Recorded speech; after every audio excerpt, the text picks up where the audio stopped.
السلام عليكم ورحمة الله وبركاته. الحمد لله رب العالمين والصلاة والسلام على رسول الله وعلى آله وصحبه أجمعين. قد قال الله تعالى في القرآن المجيد: أعوذ بالله من الشيطان الرجيم. بسم الله الرحمن الرحيم. وعد الله الذين آمنوا منكم وعملوا الصالحات ليستخلفنهم في الأرض. صدق الله العظيم. وقال رسول الله صلى الله عليه وسلم: إنما الأعمال بالنيات وإنما لكل امرئ ما نوى. أو كما قال عليه الصلاة والسلام. அளவற்ற அருளாளரும் நிகரற்ற அன்புடையவருமாகிய எல்லாம் அல்ல அல்லாஹ்வின் திருப்பெயரால் ஆரம்பம் செய்கின்றேன். ஸலாத்தும் ஸலாமும் சத்திய தூதர் நபிகள் பெருமானார் ஸல்லல்லாஹு அலைஹி வஸல்லம் அவர்களின் மீது, அவர்களின் வழியை அப்படியே பின்பற்றி நடந்த உத்தம சத்திய சஹாபாக்கள், தாபிஈன்கள், தபா தாபிஈன்கள், உலகில் வாழ்ந்து மறைந்த வாழ்ந்து இருக்கின்ற மீதான முஸ்லிமான ஆண்கள், குறிப்பாக இந்த ஜுமாவுடைய சபையில் அமர்ந்திருக்கிற அனைவர் மீதும் அல்லாஹ்வுடைய சாந்தியும் சமாதானமும் பரக்கத்தும் நிறைவாக நின்று நிலவட்டுமாக ஆமீன். அன்பிற்குரியவர்களே, எல்லாம் என்ற அடியார்களே, சகோதரர்களே, பெரியவர்களே,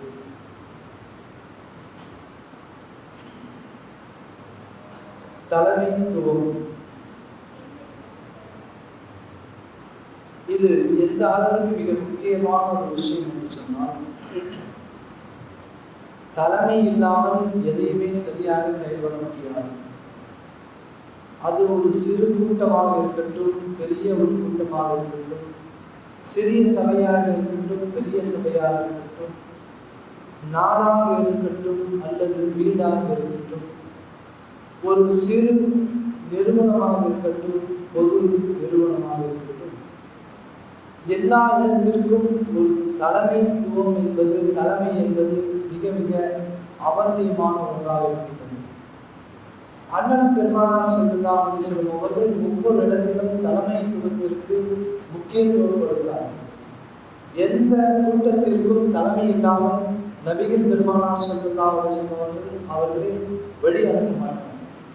இப்படியாக எல்லாவற்றிற்கும் தலைமைத்துவம் என்பது, தலைமை என்பது மிக மிக இன்றியமையாத முக்கியமான ஒரு விஷயமாக இருக்கின்றது. இந்த அடிப்படையிலே ஒரு நாட்டிற்கு தலைமைத்துவம் என்பது சிறப்பாக அமையும் பட்சத்திலே, ஒரு நாட்டினுடைய தலைமைத்துவம் அது சிறப்பாக அமையும் பட்சத்திலே நாடு வளர்ச்சியை முன்னோக்கி செல்லும், நாடு அமைதியை முன்னோக்கி இருக்கும், நாடு ஒரு சிறப்பான செயல்பாடுகளை கொண்டதாக இருக்கும். அது பொருளாதார ரீதியாகவும் சரி, இன்ன பிற வளர்ச்சி ரீதியிலும் நாடு மிக உயர்ந்த அந்தஸ்திலே இருக்கும். மக்கள் எல்லாம் நிம்மதியாக இருப்பார்கள், சண்டை சச்சரவுகள் இருக்காது, ஜாதி மோதல்கள், மத மோதல்கள், கலவரங்கள் இவைகள் எல்லாம் எதுவுமே இருக்காது. எப்பொழுது என்று சொன்னால், தலைமைத்துவம் சரியாக இருக்க வேண்டும். அந்த நாட்டினுடைய தலைமைத்துவம் எப்பொழுது சீர்கெட்டு விடுமோ, சரியில்லாமல் ஆகிவிடுமோ, என்ன நடக்கும் என்று சொன்னால், இதற்கு நேர் எதிர்மறையான எல்லா விஷயங்களும் நடக்கும். நாடு வளர்ச்சி என்பது இருக்காது, பொருளாதாரத்திலே வளர்ச்சி இருக்காது, அமைதி இருக்காது, மக்களுடைய நிம்மதி ஈடுபட்டு கொள்ளும், மக்களுக்கு மத்தியிலே ஒற்றுமை இருக்காது. இப்படியாக எல்லா விதமான வீழ்ச்சிகளுக்கும் காரணமாக நாட்டினுடைய தலைமைத்துவம் சரியில்லாத ஒரு மிக முக்கிய காரணமாக அமைந்தது. எனவேதான் அண்ணன் பெருமானார் ஸல்லல்லாஹு அலைஹி வஸல்லம் அவர்கள் ஒரு நாட்டிற்கு தலைமைத்துவத்தை சிறப்பானதாக ஆக்கி வைத்தார். தலைமைத்துவ பண்பிற்கு அண்ணன் பெருமானார் ஸல்லல்லாஹு அலைஹி வஸல்லம் அவர்கள் சிறந்த முன் உதாரணமாக திகழ்த்திருக்கிறார். நபிகள் நாயகத்தை விட சிறந்த ஒரு தலைவரை இந்த உலகம் பார்க்க முடியாது. நபிகள் பெருமானார் ஸல்லல்லாஹு அலைஹி வஸல்லம் அவர்கள் வெறுமன ஆன்மீகத்திற்கு மட்டும் தலைமையாக இருந்தார்கள் என்பதல்ல. இபாதத்துகளை சொல்லிக் கொடுத்தார்கள், வணக்க வழிபாடுகள் இவைகள் எவ்வாறு இருக்க வேண்டும் என்பதை சொல்லிக் கொடுத்தார்கள் என்பது மட்டுமல்ல, பெருமானார் ஸல்லல்லாஹு அலைஹி வஸல்லம் அந்த தலைமைத்துவம் என்பது ஆன்மீகத்திற்கும் அரசியலையும் உள்ளடக்கியதாக இருந்தது. பெருமானார் ஸல்லல்லாஹு அலைஹி வஸல்லம் தலைமைத்துவம் எப்படி இருந்தது? ஆன்மீகமும் அங்கே இருந்தது, இபாதத்துகளும் அங்கே இருந்தது. அதே சமயத்தில் அரசியல், நாட்டை வழிநடத்தக்கூடிய அந்த அரசியல் இருக்கிறது, அதுவும் செம்மையாக, சீரானதாக, சிறப்பானதாக அமைப்பெற்று இருக்கிறது என்பதை நாம் வரலாறுகளை பார்க்கின்றோம். அண்ணலார் பெருமானார் ஸல்லல்லாஹு அலைஹி வஸல்லம் அவர்கள் தலைமைத்துவத்திலே சிறந்து விளங்கியவர்களாக இருந்தார்கள். நபிகள் பெருமானார் ஸல்லல்லாஹு அலைஹி வஸல்லம் அவர்கள் அரசியல், அவர்களுடைய அரசியல் வாழ்க்கை என்பது இருக்கின்றது, அது ஒரு வித்தியாசமான வாழ்க்கை. உலகத்திலே யாருடன் அதை ஒப்பிட முடியாது. எந்த தலைவருடன் பெருமானார் ஸல்லல்லாஹு அலைஹி வஸல்லம் வாழ்க்கையை நாம் ஒப்பிட்டு கூற முடியாது. அந்த அளவிற்கு தூய்மையானதாக, சிறப்பானதாக அமைந்திருந்தது. பெருமானார் ஸல்லல்லாஹு அலைஹி வஸல்லம் வாழ்க்கையை நாம் எடுத்து பார்க்கின்றோம். தலைமைத்துவத்தில் இருந்தார்கள், தலைவராக இருந்தார்கள். ஆனாலும் ஏழ்மையான வாழ்க்கை முறையை உள்ளே அவர்கள் எடுத்துக்கொண்டார். தலைமைத்துவத்தில் இருக்கின்றார் என்பதற்காக எந்த ஒரு பொது பொருளையும் அவர்கள் அதை பயன்படுத்திக் கொள்ள வேண்டும். பொது பொருளை அதை எவ்வாறு பயன்படுத்த வேண்டும் என்பதிலே மிக கவனமாக செயல்பட்டார்கள் பெருமானார் சொன்னார்கள். நபி அவருடைய மனைவிமார்கள் சொல்லுவார்கள், எங்களுடைய வீடுகளிலே 2 மாதங்கள் ஆகிவிடும் அடுப்பு எரியாது என்று சொன்னார். அப்படி என்றால் என்ன அர்த்தம்? 2 மாதம் ஆகிவிடும் அடுப்பு எரியாது என்று சொன்னால் ஏழ்மை அங்கு தாண்டவமாகும். ஏழ்மை அந்த அளவுக்கு 2 மாதமாகி அடுப்பு எரியவில்லை என்று சொன்னால் எந்த அளவிற்கு வறுமை இருந்திருக்கும். சாபாக்கள் கேட்பார்கள், யார் சொல்லலாம், எப்படிதான் வாழ்க்கையை நீங்கள் வாழ்ந்தீர்கள்? சொல்வார்களா, நாங்கள் இரண்டு வஸ்துவை கொண்டு, அஸ்வலை தண்ணீரையும் பேரிச்சு மலத்தில் கொண்டே எங்களுடைய வாழ்க்கை நாங்கள் கழித்து விட்டோம் என்பதாக பெருமானார் ஸல்லல்லாஹு அலைஹி வஸல்லம் அவர்கள் சொல்வார்கள். சஹாபாக்கள் எடுத்திருக்கு.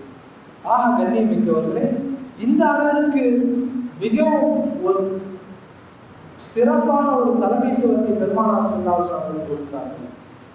தலைமையிலானே நாம் தலைவராக இருக்கின்றோம் என்பதற்காக பொது பொருளிலே அவர்கள் என்ன செய்து விடவில்லை, நாம் தாராளமாக பயன்படுத்திக் கொள்ளவில்லாம் என்றெல்லாம் இறங்கவில்லை.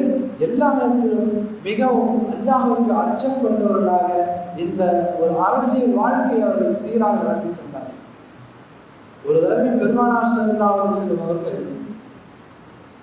அசர் தொழுது விட்டு மிக வேகமாக வீட்டிற்கு கிளம்புகின்றார். அசர் தொழுதுடனே முகமெல்லாம் ஒரு மஞ்சளித்தவர்களாக, ஒரு திடுக்கத்தில் இருப்பவர்கள் மிக வேகமாக வீட்டிற்கு செல்லுகின்றார்கள்.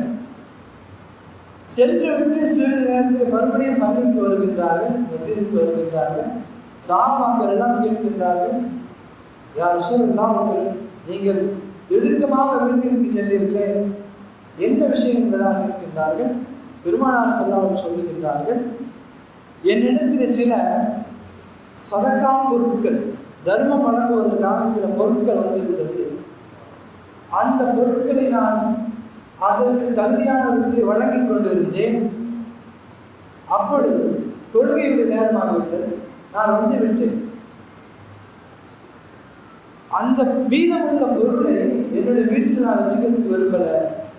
அந்த சதக்காவுடைய பொருட்கள் என்னுடைய வீட்டிலே இரவு கழிப்பதை நான் விரும்பவில்லை. எனவே நான் என்ன செய்தேன், உடனடியாக சென்று அந்த பொருட்களை உரியவரிடத்திலே நான் ஒப்படைத்து விட்டு வந்துவிட்டு என்பதாக பெருமானார் அப்பொழுதுதான் நிம்மதி பெற்றார். நபியவர்கள் அந்த பொது பொருளை உரியவர்களுக்கு கொடுத்து விட்ட பிறகுதான் நபியவர்கள் நிம்மதி பெற்றார்கள் என்பதை நாம் பார்க்கிறோம். அந்த அளவிற்கு ஏழ்மையான நிலையில் இருந்தாலும் கூட பொது பொருளிலே, அரசாங்க பொருளிலே எந்த இடத்திலும் நபியவர்கள் ஆசைப்பட்டது கிடையாது. வீடு மிகவும் ஏழ்மையான வீடு. தலைவராக இருந்தார்கள். தலைவர் என்று சொன்னால் இந்த உலகத்திற்கு மட்டுமல்ல, ஈருலக தலைவர் பெருமானார் ஸல்லல்லாஹு அலைஹி வஸல்லம். இந்த நபி அவர்கள் இந்த உலகத்திலே ரஹ்மத்தாக அனுப்பப்பட்டார்கள். மிக உயர்ந்த அந்தஸ்தில் இருக்கின்றார்கள். ஆனாலும் வீட்டிலே மிகவும் சாதாரணமான ஒரு கோரை பாயிலை படுத்து தூங்குவார்கள். தடவை தூங்கிக் கொண்டிருக்கும் போது சஹாபாக்கள் நபி அவர்களை பார்ப்பதற்காக வருகின்றார்கள். நபி அவர்கள் எழுந்து உட்கார்ந்து இருக்கின்றார்களாம். அவர்களுடைய உடம்பிலே அந்த பாயினுடைய அச்சுக்கள் எல்லாம் பதிந்திருக்கிறார். சஹாபாக்கள் கேட்டார்களாம், யார் சொல்லலாம், நீங்கள் கொஞ்சம் மிருதுவான படுக்கையை போட்டு படுக்கலாமே, கடுமையான இந்த கோரை பாயிலை படுப்பதால் நீங்க கொஞ்சம் மிருதுவான விரிப்பு விரித்து படுக்கலாம் என்று சொல்லும் பொழுது பெருமானார் ஸல்லல்லாஹு அலைஹி வஸல்லம் அந்த சஹாபாக்களுக்கு கோபப்பட்டார். ஏன் நாம் இதற்காக சுகமுகமான வாழ்க்கை வாழ்வதற்காக நாம் இந்த பொறுப்பிலே இருக்கவில்லை என்பதை போன்ற அவர் சஹாபாக்களை கணித்து கொண்டார். கண்ணியமிக்கவர்களே, பெருமானார் ஸல்லல்லாஹு அலைஹி வஸல்லம் சிறந்த தலைவராக இந்த உலகத்திலே ஆட்சி அதிகாரத்திலே இருக்கின்றார்கள், அரசியலை பொறுத்திருக்கின்றார்கள். அதே சமயத்திலே சமூக அக்கறை கொண்டவர்களாக ஒரு தலைவன் என்று சொன்னால் எப்படி இருக்க வேண்டும்? அந்த நாட்டிலே நிலவக்கூடிய குற்றங்களை களைய வேண்டும், தவறுகளை திருத்த வேண்டும், அந்த குற்றங்களை அந்த மண்ணை விட்டு விரட்ட வேண்டும். இதுதானே ஒரு தலைவன் என்று சொன்னால் அந்த தலைவனுடைய வேலை அதுவாக இருக்க வேண்டும் என்பதை பெருமானார் ஸல்லல்லாஹு அலைஹி வஸல்லம் அவர்கள் தங்களுடைய வாழ்க்கையிலே காண்பித்தார். ஒரு தலைவனுடைய பண்பு எப்படி இருக்க வேண்டும் என்பதை, சமூகத்தின் மீது எப்படி அக்கறை கொண்டவராக இருக்க வேண்டும் என்பதிலே பெருமானார் ஸல்லல்லாஹு அலைஹி வஸல்லம் எவ்வளவு சிறந்தவர்களாக இருக்கின்றார்கள் பாருங்கள். அந்த காலத்திலே நபி அவர்கள் நபி பட்டம் கிடைத்த அந்த காலத்திலே நபி அவர்கள் நபியாக இருக்கக்கூடிய அந்த காலகட்டத்திலே பெண் குழந்தை என்று சொன்னாலே மிகவும் வெறுப்பாக பார்க்கக்கூடிய அந்த காலம். பெண் குழந்தை பிறந்து விட்டாலே அபாக்கியமாக கருதுவார். இந்த காலகட்டத்திலே தான் நபி அவர்கள் நபியாக அனுப்பப்பட்டார். எண்ணம் எந்த அளவுக்கு சொன்னால் பெண் குழந்தை பிறந்து விட்டால் அதை உயிரோடு புதைக்கக்கூடியவர்களாக இருந்தார்கள். இந்த மாதிரி சமூகத்திலே எப்படிப்பட்ட மனிதர்களை உருவாக்குகிறார் என்று சொன்னால் அந்த மனிதர்களை பற்றி அல்லாஹ் தஆலா குர்ஆன் ஷரீஃபிலே சொல்லி காட்டுகின்றான். வைதா முஷ்ர அஹதுஹும் பில் உன்ஸா ظل وجهه مسودا وهو كظيم. அவரிடத்தில் சொல்லப்படுமா, உங்களுக்கு பெண் குழந்தை பிறந்திருக்கின்றது என்பதாக சுபச்செய்தியாக சொல்லப்பட்டால் அவருடைய முகங்கள் எல்லாம் கருத்துவிடும்.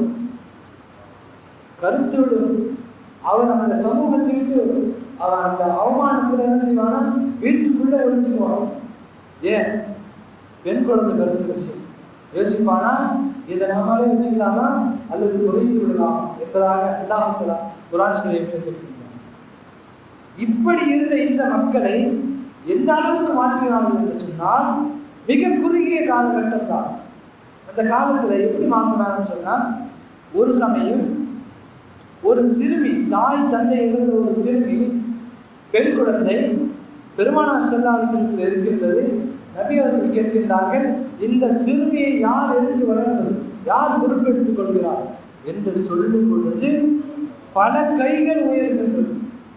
ஒரு காலத்திலே பெண் குழந்தை என்று சொன்னாலே வெறுத்தவர்கள் இப்பொழுது என்ன செய்கின்றார்கள், இந்த குழந்தையை வளர்ப்பது யார் என்று தயார் என்று சொல்லும் பொழுது பல கைகள் உயர்கின்றது. நாங்கள் வளர்க்கின்றோம், நாங்கள் எந்த அளவுக்கு என்று சொன்னால் எல்லோருமே அதாவது நான் முன் வருகின்றார். பெருமானார் ஸல்லல்லாஹு அலைஹி வஸல்லம் சீட்டு குலுக்கி போட்டு யார் பெயர் வருகின்றதோ அவர்களுக்கு கொடுக்கின்ற என்பதாக அந்த ஒரு முறை ஏற்படுத்தி அந்த பெயர் அலி ரலியல்லாஹு அன்ஹுடைய பெயராக இருந்ததால் அவர்களிடத்தில் அந்த குழந்தையை ஒப்படைத்தார் என்பதால் நாம் வரலாறுகளை பார்க்கிறோம். இப்படியாக இது மட்டுமல்ல, மதுவிலே அவர்களுடைய வாழ்க்கை முழுவதும் மதுவிலே மயங்கி கிடந்தார். மது அவர்கள் வாழ்க்கையாக இருந்தது. சாராயத்தை வீட்டில் அவர்கள் தேக்கி வைத்திருந்தார்கள், பானையாக. அந்த சமூகத்திலே மதுவை விட்டும் அவர்களை ஒழித்தார்கள். எந்த அளவுக்கு மாற்றினார்கள் என்று சொன்னால் மதுவை வெறுக்கக்கூடியவர்களாக மாற்றினார்கள் பெருமானார் ஸல்லல்லாஹு அலைஹி வஸல்லம். இது மட்டுமல்ல, விபச்சாரம், கொலைகள், இன்னும் சமூக தீமைகளை விட்டும் அந்த சமூகத்தை விட்டே பெருமானார் ஸல்லல்லாஹு அலைஹி வஸல்லம் அவர்கள் சிறப்பான ஒரு மக்களாக, பெருமானார் ஸல்லல்லாஹு அலைஹி வஸல்லம் தலைமைத்துவத்தின் வெளிப்பாடாக அவர்கள் மக்களை எல்லாம் நிம்மதியாக வாழக்கூடியவர்களாக ஏற்படுத்தினார்கள் பெருமானார் ஸல்லல்லாஹு அலைஹி வஸல்லம். இதுதான் நபி அவர்களுடைய சிறந்த தலைமைத்துவம்.